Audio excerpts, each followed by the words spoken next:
Hi everyone, and welcome to episode 2 of Can I Reach PGA Tour Swing Speed Winter Speed Challenge. In this episode we will take a look at the STAck system for speed training and complete a return to form session. If you missed the first episode and what this is all about, you can find that here. I'm Graham, now let's get stacking.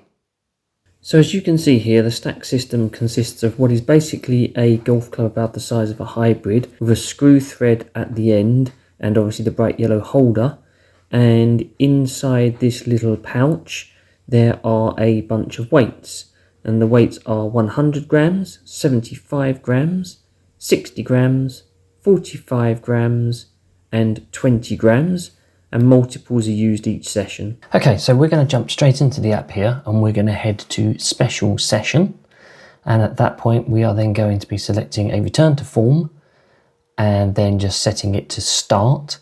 That's going to then link up to our launch monitor and we're pretty much ready to go. Prepare for set 1 with 195 grams. These are full effort swings.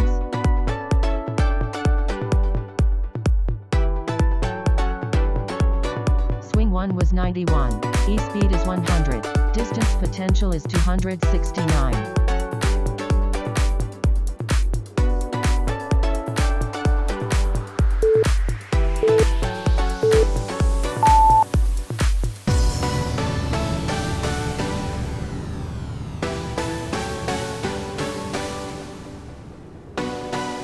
Swing 2 was 91. E-speed is 100. Distance potential is 269.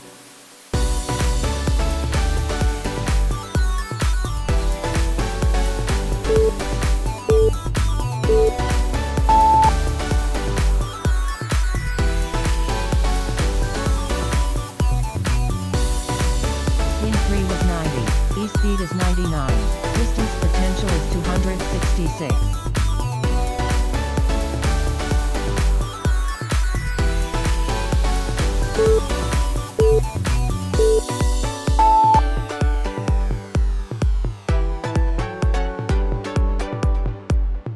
Swing 4 was 93. E-speed is 103. Distance potential is 276.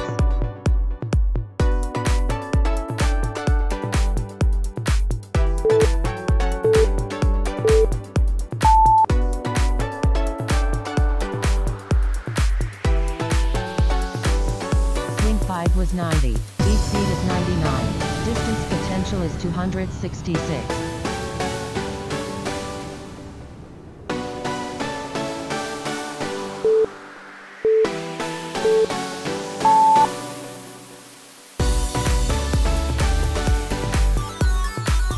Swing 6 was 94. E-speed is 104. Distance potential is 279.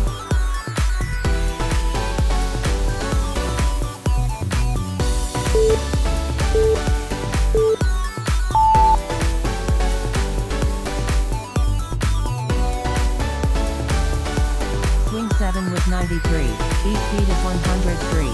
Distance potential is 276.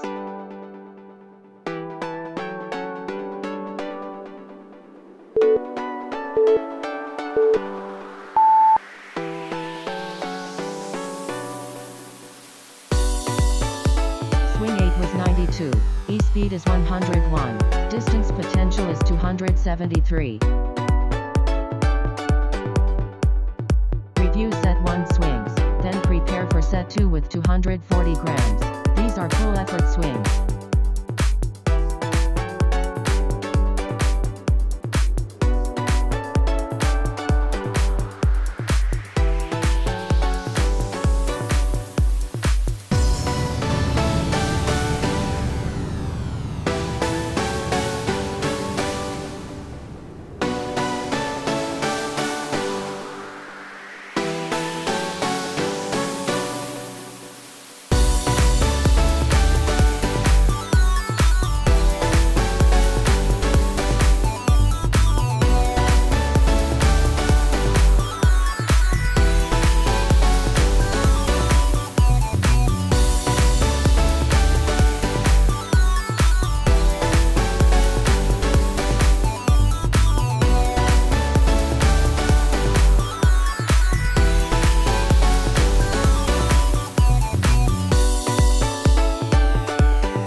Now's a great time to subscribe so you don't miss anything in this series and any other exciting content that I've got coming up in the near future.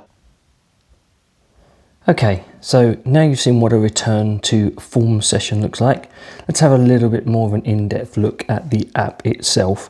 So obviously you can see across the bottom there, you've got the options for speed training.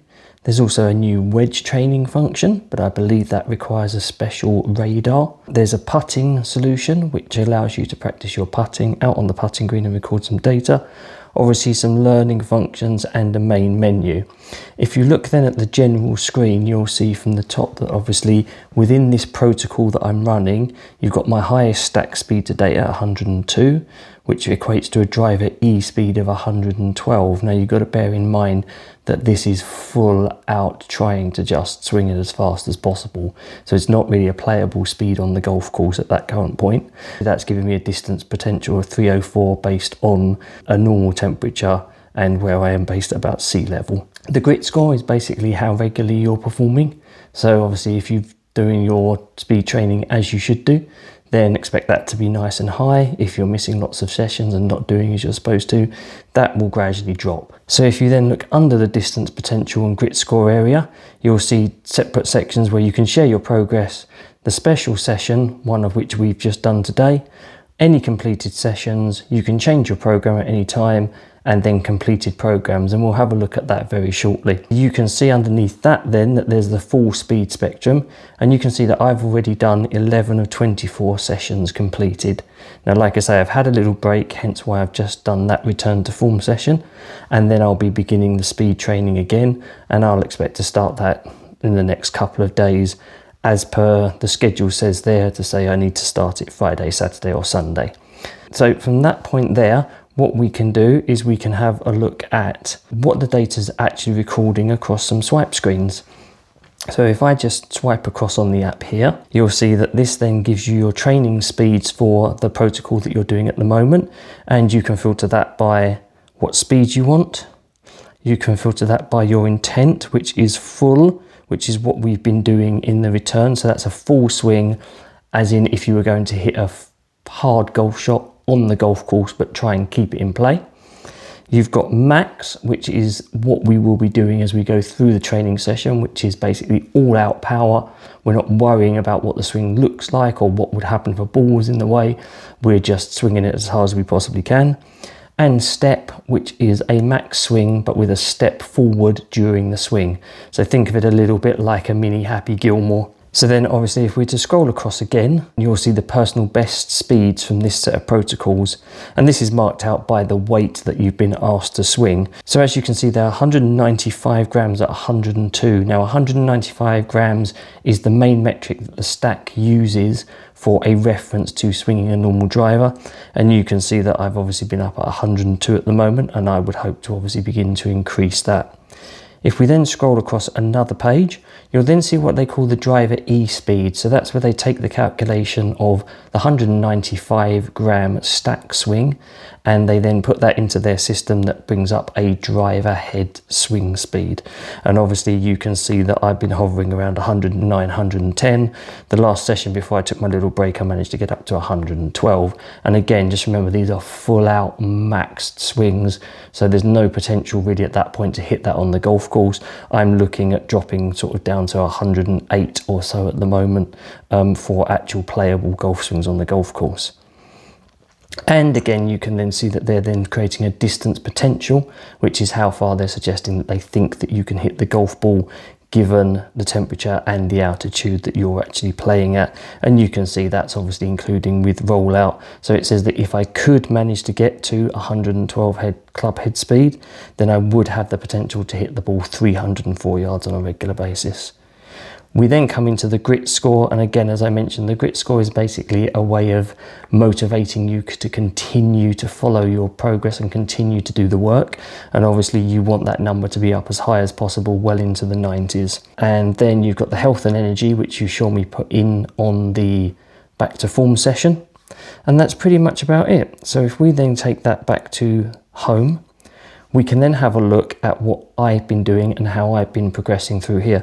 So if I click on completed programs, you can then see that my speed training programs all appear as per when we started. Now you can see that I started in February 2024 and that my first starting speed with my driver was 97 miles an hour. And you can see in that first session, I gained quite a lot. Now I was a little bit quicker than 97 miles an hour before that, but I dropped some swing speed. So I was keen to get that back to 103, 104 where I had been, but I obviously also picked up a little bit in that. Now you can see then when I went into my second session, which is my full speed spectrum, you can see then in that, through that protocol, I gained a couple of miles an hour extra. The next one I gained a couple of miles an extra, but then you'll see I had a drop. And that was last summer where I had a back injury and I was out of golf for around about 9 weeks. So I couldn't do any physical activity particularly, couldn't play golf and certainly couldn't swing speed train for a good 10 to 12 weeks. But you can see then that as I gradually got back into it, my speed gradually increased again.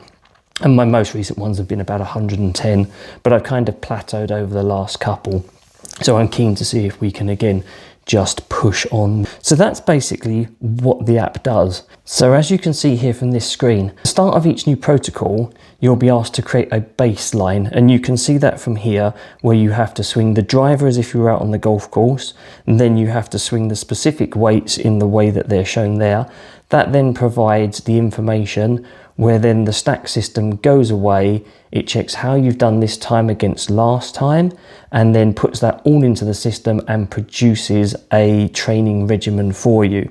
Now, as you can see, I've been doing full speed spectrum all the time, which is the recommended protocol for me.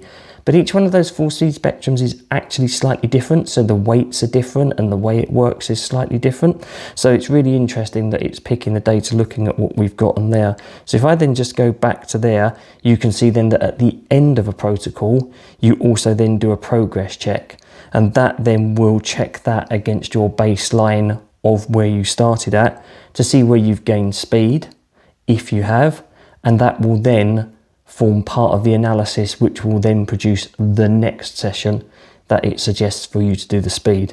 So in essence, it's basically looking at the data you're producing, looking at how quickly you're improving, baselining that against other players that are doing the same thing, seeing what's making them progress better, and then suggesting protocols that it thinks are going to be better for you. So all in all, it's quite an encompassing app. Also, additionally, it links to my launch monitor, which is a FlightScope Mevo Plus. Obviously, if you'd like me to show you more of that or give you a review on that, then stick Mevo down in the comments. That allows me then to automatically capture this data, so there's no manual keying for me. And I find that really, really important and really useful. I can just make my swing, the launch monitor records the information, the stack picks that up, and obviously all my data is recorded, so I don't have to worry about any keying or anything, which is really, really great. It's a system that I've been using, as you can see now, for more than 18 months. I'm not sponsored by TheStack. This is a system that I purchased, and also I pay a subscription for each year to maintain its service. But I'm quite happy with it. Hopefully you've now seen it in action, and hopefully you can see the sort of work that I'm going to be doing to try and increase my swing speed over the winter and get myself up to PGA Tour standard. So what happens now? So now I begin my speed training, trying to do 2 to 3 sessions every single week. And at the end of each week, I'll produce a YouTube short that will explain what I've been doing and how I seem to be progressing on that week. Additionally, each month I'll be producing a full-length video, giving you a full update, having another look at the app and seeing how I'm progressing. So we can see whether things are going well or if I've had any issues. It'd be great to hear from you guys as to if there's anything that you're doing over the winter around your golf. Are you going to speed train, and has this video helped you to get an idea of things that you can do? Or perhaps you're going to be doing some technique work, but pop that down in the comments. I'll be pleased to see what everybody's up to. So don't forget to like, subscribe, and leave a comment down below. And if you missed any of the series, you can catch it right here. I'm Graham, and I'll catch you on the course soon.